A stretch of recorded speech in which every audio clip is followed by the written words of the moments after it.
Yo, what's good, Wakandians? It's your boy Killer Beezy, man, and today we are here to take a look at Voyant. I believe her name is pronounced. I hope it's pronounced that way.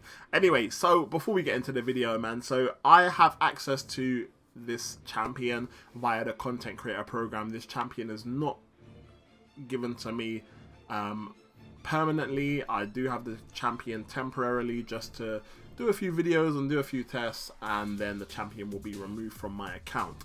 So also, you guys can read through the abilities on the screen. What I'm going to do is tell you about some of the things that I like about the champion, and then we'll get into some gameplay, man. So before we do that, if you guys are not following me, make sure you follow me on Twitch. My Twitch is twitch.tv/KillerBeezy.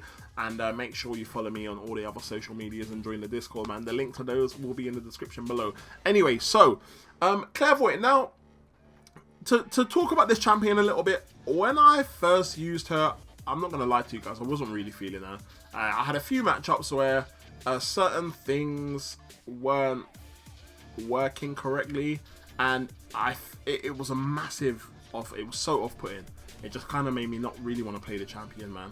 And I'll give you an example. So with this champion, this champion is meant to build 3 charges every time you do a heavy attack, right, against an opponent that is immune to that debuff, right? So if you're fighting a bleed immune champion and you use a heavy attack that would normally apply 3 bleeds, you're meant to get 3 charges from it, right?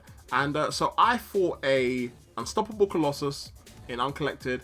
It worked fine, worked a charm, right? Then I went on to fight a King Groot. Wasn't working. And I was just like, dude, I thought, oh, maybe it's me. Read through the abilities. Wasn't happening. And I was just like, dude, this doesn't seem right, man. And I kind of just put the pad down. I was like, oh, forget this. I ain't got time for this. I ain't got time to be playing around with a champion that just isn't really functioning right? So anyway, I slept on it. And then I said, Beezy, don't be silly, you know, going with it with a fresh mind. You know, I kind of raised the feedback to Kabam. Now, one thing I want to stress is my first thoughts was like, oh, how can you guys release a champion and the champion doesn't even work properly, blah, blah, blah, blah. But that's just me being salty. That's just me being salty because I'm not really happy with the way Kabam have dealt with recent issues within the game. And, you know, I think I was just being a bit too quick to judge. So the rational side of me was just like, you know what, these things happen. You know, sometimes, a lot of the time when you're bringing new things into a game, certain things could be overlooked and certain things could go wrong. You know, you have to account for those things. That is the reason why they do things like beta testing, and they give us these champions early to do tests, and if we find anything, we relay the feedback to them, and they can hopefully resolve these little things before the champions release into the game to the general public, right? So with all that thinking, I kind of thought, okay, let me go back in and do some testing. And man, oh man, I'm glad I did, because I absolutely loved and enjoyed playing with this champion, man. And let me explain why. I am a person who I love to see big damage output, and I didn't see that from this champion. So straight away I was a bit like, man. But then I was like, you know what, Beezy, it's not always about it's not always about damage output, right? So reading up on the champion's abilities and stuff, I was just like, dude, like, yo, this champion allows you to go into situations and be prepared for bleed nodes. You can be prepared for poison nodes, or fighting against champions that are going to make you poison or incinerate, right? So champions like, let's think of some off the top of my head now. Champions like Morningstar, who's going to make you bleed, right? Champions like Abomination, who's going to make you suffer from poison effects, right? Champions like Mephisto or Sunspot, that's going to make you suffer from incinerate.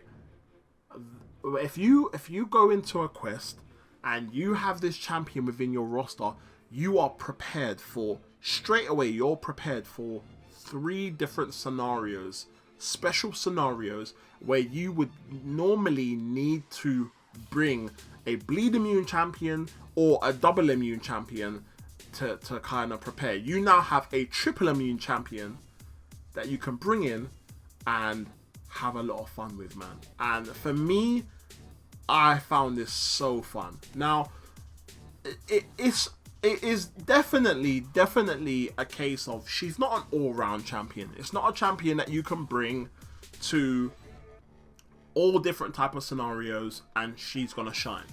If you're looking for that type of champion, you're not gonna get this from her. If you're looking for a champion, a utility champion that is good in certain scenarios. So I'll give you an example. You look at someone like Warlock that was recently released, and he is particularly special in certain scenarios. In certain scenarios, he can do what no one else can do, right? That's facts, yeah? With this champion, not only is she triple immune, but she literally will nullify the hell out of anybody that can, in the right scenarios, right? And you guys will see this towards the end of the video, right? So in the right scenarios, you know, you will literally be in a case where if you're fighting against a certain champion that is immune to bleed, poison, or incinerate, if you enter that mode with Claire, and then you literally spam your heavies, you build your charges up and whatnot, you are literally just gonna have such a fun time, man. You're gonna have such a fun time. You're gonna be able to regenerate. You're gonna be able to just absolutely destroy the enemy. And it kind of works. It kind of works from a perspective of, obviously, like if you were fighting someone like, I don't know, let's just say you were fighting someone like Heimdall. Heimdall gains a lot of buffs, right? Now, Heimdall isn't bleed immune, poison immune, or incinerate immune, right? But he gains a lot of buffs. And what's going to happen is when you activate your L2, regardless of what mode you're in, so whether you're in the bleed mode, the poison mode, or in the incinerate mode, what's going to happen is when you activate your L2, you're going to apply the buff immunity to the opponent, right? Once you apply that, it's going to nullify whatever buffs the opponent has, and that's going to make your charges go up, right? And when that happens, like, then the champion then becomes it's buff immune, yeah? So it's immune to everything, yeah? So if you then try to use a heavy attack on there, they're going to be immune to your bleed. They're going to be immune to your poison. So it's going to treat the enemy. You're going to turn your enemy into someone that isn't necessarily poison immune into a poison immune champion. You're going to turn them a non-bleed immune champion into a bleed immune champion. And what that's going to do is it's going to help you, again, raise your charges up. So once you raise your charges up and you use your L3 special, sorry, you're gonna get the Deathlock, and the Deathlock is basically going to increase the potency of your effects from the mode that you're in. So if you're in bleed mode and you use your L3, the bleed damage that you're going to be doing is going to be increased from what it normally would be. The same goes for poison. The same goes for incinerate, right?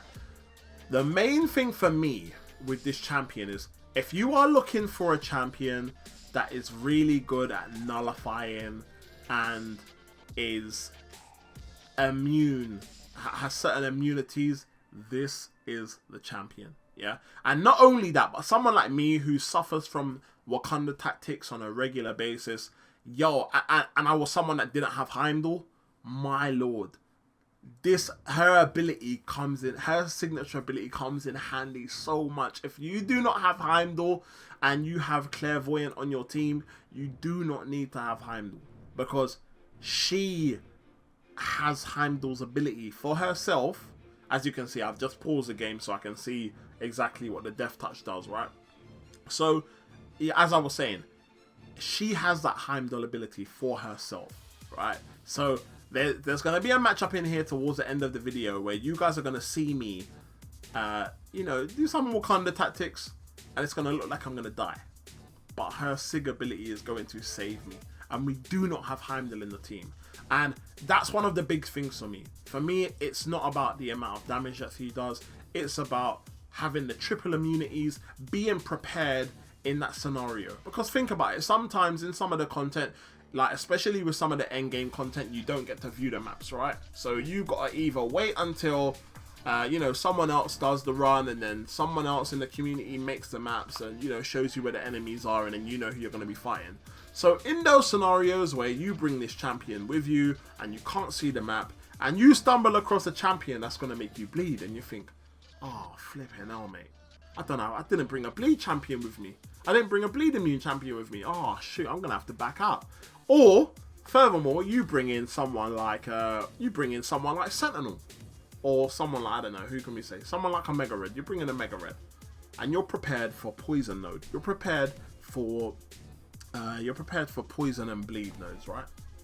But then you have to fight against a Mephisto, someone that's gonna incinerate you. Yeah, don't have to worry about that, mate. You know why? Because you got Clairvoyant. She's immune to incinerate, mate. Yeah.